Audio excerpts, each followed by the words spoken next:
দাও। আমরা এখন কোথায়? টাঙ্গর হাওরে। পিঙ্কি মামার হাওরে। সো জুলাইয়ের ফার্স্টের দিকে যখন অল্প অল্প বৃষ্টি হচ্ছিল তখন আমরা কয়েকজন কন্টেন্ট ক্রিয়েটর মিলে ঠিক করি যে আমরা টাঙ্গর হাওর যাব।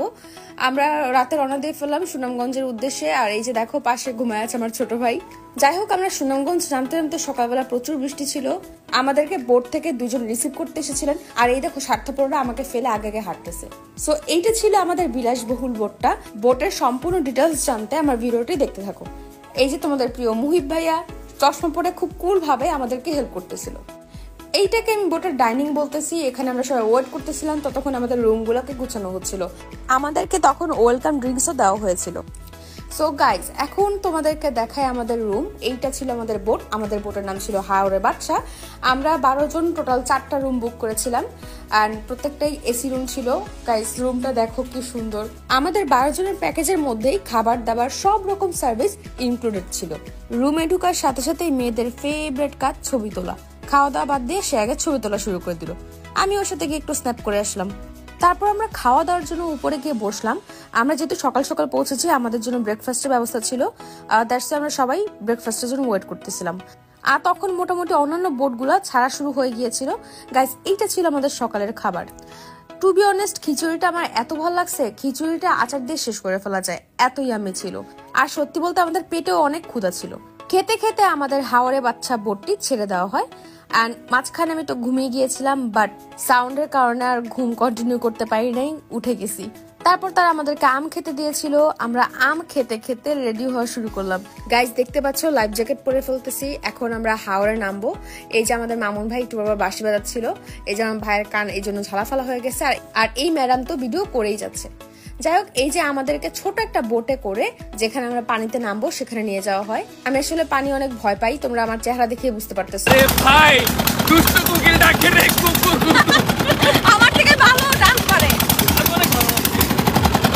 এই ভিডিওর পার্টটা তোমরা একদম ফার্স্টে দেখেছো। আমি পানি এত ভয় পাই, ওরা এত নিষ্ঠুর আমাকে ধাক্কা দেওয়ার জন্য, মানে কে ধাক্কা দিবে এই কম্পিটিশন লেগে গেছিল। দেন লাস্ট আবির আমাকে ধাক্কা দিয়ে ফেলায় দেয়, তুম লোক মেরা দুশ্মন হো। যাই হোক ফালানোর পর বুঝতে পারি পানিটা আসলে এত গভীরও না। এই যে আমার ভাইকে দেখতে পাচ্ছেন খুব রিল্যাক্স করতেছে, বাকিরা ভিডিও করতেছে। এত সিরিয়াস হয়েছে কেন? হাসো। এই ছেলেটা আমাকে পানিতে নামতে অনেক উৎসাহ দিচ্ছিল। আচ্ছা যাই হোক এইটা গাইজ আমাদের বোটটা ছিল হাওরে বাচ্চা। বোটটা খুব বিলাসবহুল হলেও 12 জনের যে প্যাকেজ ছিল সেটা কিন্তু খুবই রিজনেবল পড়েছিল। তোমরা যদি কয়েকজন মিলে যাও তাহলে এসি নন এসি দুইটা ক্ষেত্রেই কিন্তু ডিসকাউন্ট পেয়ে যাবা। তারপর আমরা রুমে এসে রেডি হওয়া শুরু করে দিলাম, কারণ আমাদেরকে এখন যেতে হবে নীলাদ্রি লেকে। আমি একটু রং ঢং করলাম, একটা ইয়াররিং পরে নিলাম। ওয়াও, ইয়াররিংটা আমার পুরো লুকটাকে চেঞ্জ করে দিছে। বাই দ্য ওয়ে টুরে ম্যাচিং করে পরার জন্য ইয়াররিং গুলো আমি নিয়েছিলাম ফর কুইন্স মাগুরা পেজ থেকে, আর সেজুতিস ড্রিম থেকে এই টিস গুলো আমি কাস্টমাইজ করেছিলাম। সো গাইজ এই ছিল আমাদের হাওরে বাচ্চার দুপুরের লাঞ্চ। ও আরেকটা ব্যাপার, আমাদের কিন্তু পানি আনলিমিটেড ছিল, এমন না যে আমাদেরকে পানিটা কিনে খেতে হয়। যাই হোক এখানে ওরা রাগ দেখাচ্ছিল আমাদের জন্য, নাকি ওদের লেট হয়েছে। আমি সম্পূর্ণ শেষ করতে পারতেছিলাম না কারণ অনেক খাবার দিয়েছিল। আর ন্যাচারাল ভিউ দেখতে দেখতে খাওয়ার মজাই আলাদা। একটা কথা না বললেই হয় না, এখানে স্টাফরা খুবই আন্তরিক ছিল, তাদের সার্ভিস খুবই ভালো ছিল। আমি খুবই চা লাভার একজন মানুষ, যতবার আমি চা চাইছি তারা আমাকে চা বানাই দিছে। তারপর আমরা একটা বোটে করে চলে গেলাম নীলাদ্রি লেকে। লেকের মাঝামাঝি অবস্থা থেকে লেক, পাহাড় আর আকাশের যে একটা কম্বিনেশন, এটা দেখে আমার এখান থেকে যেতেই মন চাচ্ছিল না। আর এই যে আমার ভাই কামলা দিচ্ছে আর পেছনে আরেকজন কামলা সেজে ভিডিও করতেছে। লেকে ঘোরাঘুরি শেষে আমরা একটু লেবুর শরবত খেয়ে একটু রিফ্রেশড হলাম। ও ভালো কথা, এখানে যে তোমরা একটা ঘোড়া দেখতে পাচ্ছ, ঘোড়ার লেজে যত চুল আমার পুরো মাথায় এত চুল নেই। যাই হোক এরপর আমরা একটা জায়গায় গেলাম, জায়গাটার নাম আমি আসলে ভুলে গেছি, তোমাদের যদি কারো মন থাকে বলো। জায়গাটা এত সুন্দর, একটু দেখো গাইজ, আকাশটা একবার দেখো, আমাকে দেখো না আকাশটাকে দেখো। আমার মন চাচ্ছিল না আমি এখান থেকে আসি, আমার এত ভালো লাগতেছিল এত ভালো লাগতেছিল, আমার এখন মন যাচ্ছে আমি আবার চলে যাই।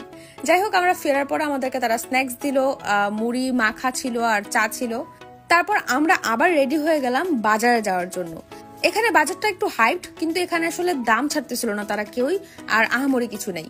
রাতের বেলা আমি আবারও চা নিয়ে বসছি, আর এখানে সবাই উনুটুনু খেলতেছিল, পুরা সবকিছু নিশ্চুপ ছিল, খুবই শান্ত ছিল। এইটা ছিল আমাদের রাতের খাবার, দেখতে পাচ্ছ মাছও ছিল আর ছিল হাঁসের মাংস। পরদিন সকালে আমি পা ঝুলাতে ঝুলাতে শুয়ে শুয়ে আকাশ আর পানি দেখতেছিলাম। ওদের রুমগুলো খুব নাইস ভাবে করা, তাই সুন্দর একটা ভিউ পাওয়া যায়। এই পুরো ব্যাপারটাই খুব রিফ্রেশিং ছিল। সো এখন বাজে সকাল 7:36। আমাদের আছে প্ল্যান ছিল সকাল সকাল উঠে তারপর রেডি হব, শাড়ি পরবো, তারপর আমরা বোটে কিছু ফটোশুট করব। এই যে আমি আর আমার ফ্রেন্ড রেডি হচ্ছি। সো আমাদের প্ল্যান ছিল, কিন্তু অলরেডি তারা শিমুলতলি বাগান, তাই না, শিমুল বাগান এরকম একটা জায়গা, তো তারা চলে আসছে এখনই। আমরা এখন রেডিও হই নাই, তো আমরা কখন কি ফটোশুট করব, ওদের মন মেজাজ খারাপ। টাটা। আমরা রেডি হয়ে এসে পড়ছি ছবি তোলার জন্য। কোনো ছেলে ঘুম থেকে উঠে না, আমাদের ছবিটা তুলে দিবে কে, কি বলবো, পুরাই স্যাড। ছবি তুলতে না পারার দুঃখ নিয়েই আমরা সকালে নাস্তা করতে লাগলাম, আর এই সকালে নাস্তাও কিন্তু আমাদের প্যাকেজে ইনক্লুডেড ছিল। এরপর আমরা রেডি হয়ে চলে গেলাম একটু ঘুরতে। অ্যান্ড কোথায় গেলাম আমি আসলে আবারও জায়গার নামটা ভুলে গেছি। তোমরা যারা এই জায়গাটায় গেছো আমাকে একটু জায়গার নামটা জানাবা। পরদিন আসলে অনেক গরম ছিল, আমরা ছাতা ছাড়া বের হতে পারতেছিলাম না, সবাই এখানে থেমে একটু পানি টানি খাচ্ছিল। সো এখানে ছিল বাংলাদেশের শেষ সীমানা, এরপরে নোম্যান্স ল্যান্ড শুরু হয়। আচ্ছা, নোম্যান্স ল্যান্ডে যদি আমি একটা বাসাবাড়ি করে থাকা শুরু করি, কেউ কি আমাকে কিছু বলবে? একটু কমেন্টে জানাও তো।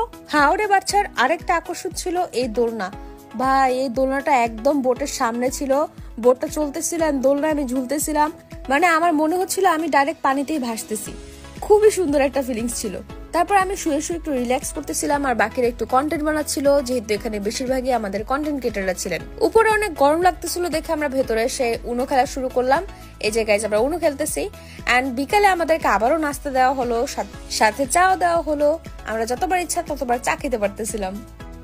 ওই যে সবাই আমাদেরকে বাদ দিয়ে আড্ডা দিচ্ছে। সেদিন সন্ধ্যায় আকাশের ভিউটা চমৎকার ছিল। যাই হোক গাইজ, আমরা এখানে উনো খেলতেছিলাম, আর তখন আমরা জানতে পারি আমাদের বোট আসলে রাস্তা হারায় ফেলছে।